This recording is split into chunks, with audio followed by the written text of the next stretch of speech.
मेरा नाम नेहा है। मेरी उम्र 29 साल है, लेकिन लोग आज भी मुझे देखकर यही कहते हैं कि मैं 24-25 साल से ज्यादा की नहीं लगती। कमर तक लहराते काले घने बाल, बड़ी बड़ी आंखें, गुलाबी होंठ और ऐसी फिटनेस कि लोग अक्सर मेरी उम्र का अंदाजा लगाने में धोखा खा जाते हैं। जब मैं अपना सफेद डॉक्टर वाला कोट पहनकर क्लिनिक में प्रवेश करती हूँ, तो कई मरीज कुछ पल के लिए मुझे देखते ही रह जाते हैं। दरअसल मैं एक छोटे से गांव की डॉक्टर हूँ। मेरी आवाज थोड़ी भारी है और जब मैं बात करते करते हल्का सा मुस्कुरा देती हूँ, तो लोग अक्सर कहते हैं, दीदी, आपकी हंसी में कुछ अलग ही मिठास है। शायद यही मिठास मेरी कहानी का पहला चम्मच है।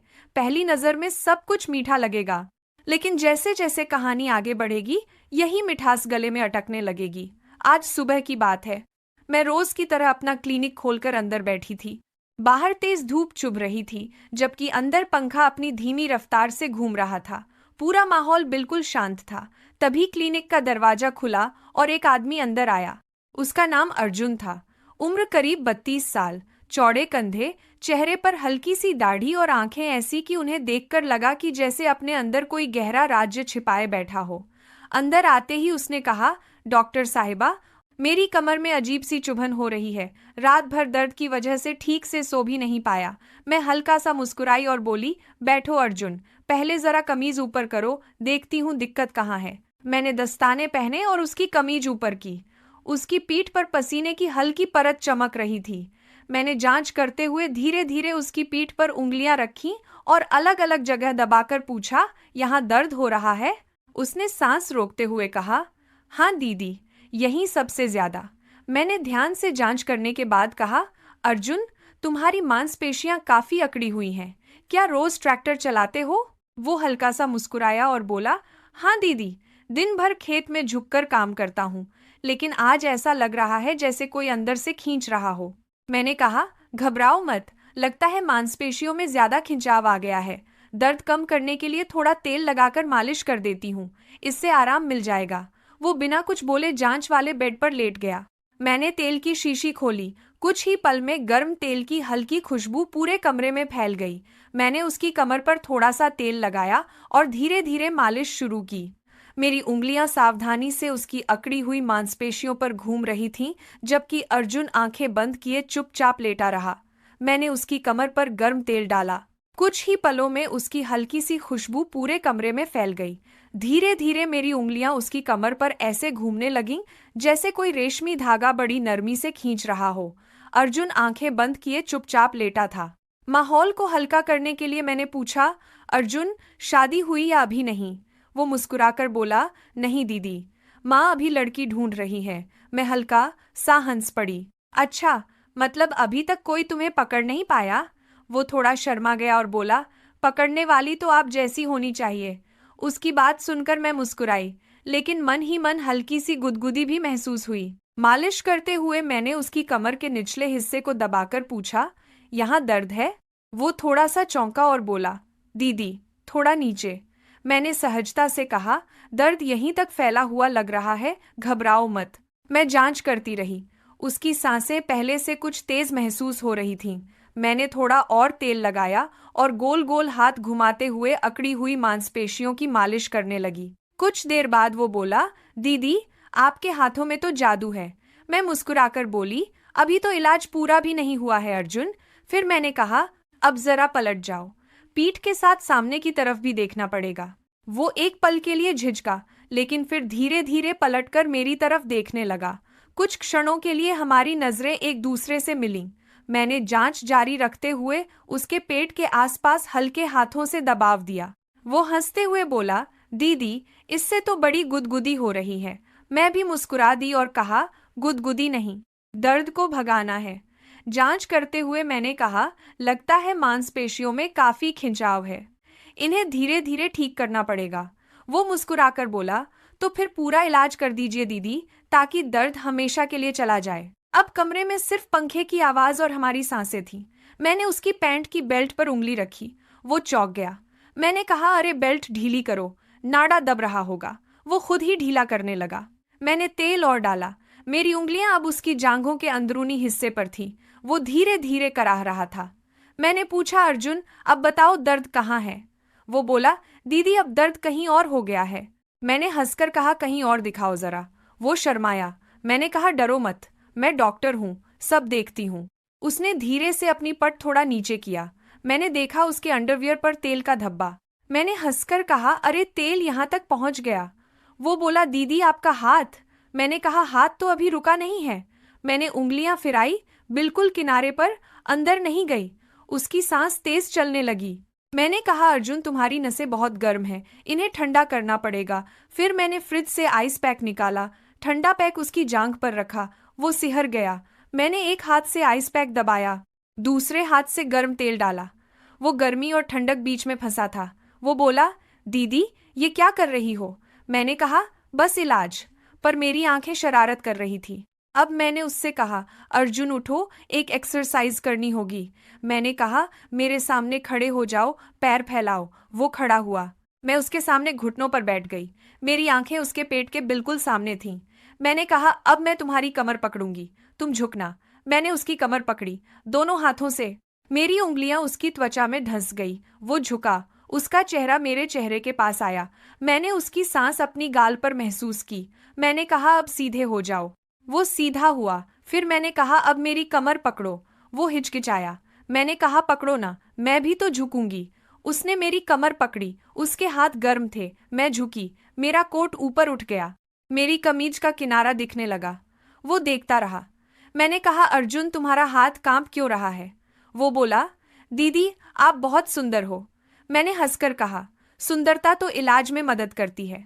फिर मैंने उससे कहा अब मेरे कंधे पर हाथ रखो, मैं तुम्हें स्ट्रेच करवाऊंगी। उसने रख लिया। मैंने उसका हाथ धीरे से दबाया। वो मेरे कंधे से नीचे सरकने लगा। मैंने कहा रुको, यहीं रुकना है। पर उसका हाथ रुका नहीं। मैंने चौंक कर देखा। वो शर्मा गया। मैंने कहा अर्जुन गलत जगह दबा दी। वो बोला सॉरी दीदी। मैंने मुस्कुराकर कहा कोई बात नहीं, कभी कभी नसें उलझ जाती हैं। फिर मैंने उसे बिठाया। मैं उसके पास बिल्कुल बगल में बैठ गई। मेरी जांघ उसकी जांघ से सट गई।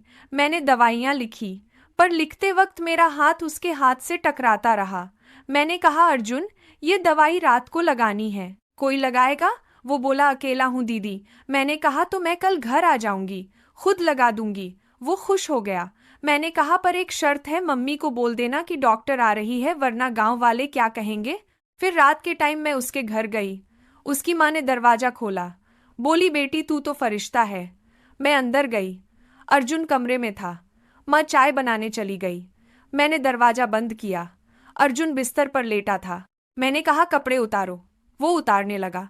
मैंने तेल गर्म किया। अब की बार मैंने अपना कोट उतार दिया, सिर्फ टॉप एंड स्कर्ट। मैं उसके ऊपर झुकी। मेरे बाल उसके चेहरे पर गिर रहे थे। मैंने तेल डाला। मेरी उंगलियां फिर से नाचने लगी। वो बोला दीदी आज दर्द कम है। मैंने कहा फिर भी ये पूरा कोर्स करना है। मैंने उसके सीने पर तेल डाला। मेरी उंगलियां उसके छाती के बालों में उलझ गई। उसकी सांसें तेज हो रही थी। मैंने कहा अर्जुन तुम्हारी धड़कन बहुत तेज है। वो बोला दीदी तुम पास हो ना? मैंने हंसकर कहा पास तो और आऊंगी। मैं उसके ऊपर और झुक गई। मेरी छाती उसके सीने से छूने ही वाली थी। तभी दरवाजा खटका। माँ चाय लेकर आ गई। मैं तुरंत हटी। माँ बोली बेटा चाय पी लो। हम तीनों बैठकर चाय पीने लगे। माँ ने पूछा नेहा बेटी तू शादी क्यों नहीं करती? मैंने कहा माँ जी अभी तक कोई सही लड़का नहीं मिला। अर्जुन चुपके से मुस्कुराया। फिर रात को मैं घर लौट आई, लेकिन सोते वक्त सोचा ये अर्जुन कुछ अलग है। उसकी आंखों में कुछ था जो मुझे खींच रहा था। पर मैं डॉक्टर हूं और वो पेशेंट। फिर भी दिल में हल्की सी हलचल थी। अगले कुछ दिन हम रोज मिलते रहे, कभी क्लिनिक में कभी उसके घर। हर बार मालिश, हर बार थोड़ा और पास। एक दिन मैंने कहा अर्जुन अब तुम मुझसे मालिश करना सीखो। वो हंसा। मैं लेट गई। उसने मेरी कमर पर हाथ रखा। उसके हाथ कांप रहे थे। मैंने कहा डरो मत, दबाओ। वो दबाने लगा। मेरी सांसें तेज हो गई। मैंने आंखें बंद कर ली। उसका हाथ नीचे सरकने लगा। मैंने कहा अर्जुन बस। वो रुक गया। मैंने पलटकर उसका हाथ पकड़ा। बोली तुम समझते हो ना? वो बोला समझता हूँ दीदी, पर दिल नहीं मानता। फिर एक दिन बारिश नहीं आई, बिजली नहीं गई, पर कुछ और हुआ। मैं क्लिनिक में अकेली थी। अर्जुन आया। बोला दीदी आज दर्द फिर शुरू हो गया। मैंने कहा आज कुछ नया ट्राई करेंगे। मैंने एक मशीन निकाली, इलेक्ट्रिक स्टिम्युलेटर, छोटे छोटे पैड्स मैंने उसके सीने पर लगाए। करंट की हल्की सी झंझनाहट से वो सिहर गया। मैंने कहा अब तुम मेरे पर लगाओ। मैंने अपना टॉप ऊपर किया, उसने पैड्स मेरी कमर पर लगाए। मैंने मशीन ऑन की। हल्के से झटके से मैं चीख पड़ी। वो डर गया और उसे देखकर मैं हंस पड़ी। मैंने उससे कहा अरे मैं तो मजाक कर रही थी। फिर हम दोनों हंसने लगे। मैंने मशीन बंद कर दी। हम आमने सामने थे, मेरी आंखें उसकी आंखों में। मैंने धीरे से कहा अर्जुन तुम मेरे लिए क्या हो? वो बोला दीदी तुम मेरी सब कुछ हो। मैंने उसका हाथ पकड़ा। हम करीब आए। हमारे होंठ बस 1 इंच दूर थे। तभी मेरी जेब में फोन बजा। हॉस्पिटल से इमरजेंसी कॉल था। मैं हटी, बोली चलो बाद में। उसके बाद हम दोनों समझ गए हमारे बीच कुछ है, पर अभी वक्त नहीं आया। मैंने उसे दवाइयां दी, वो ठीक हो गया, पर अब वो मेरा दोस्त बन गया। उस दिन के बाद अर्जुन कभी कभी बिना किसी काम के भी क्लिनिक आ जाता।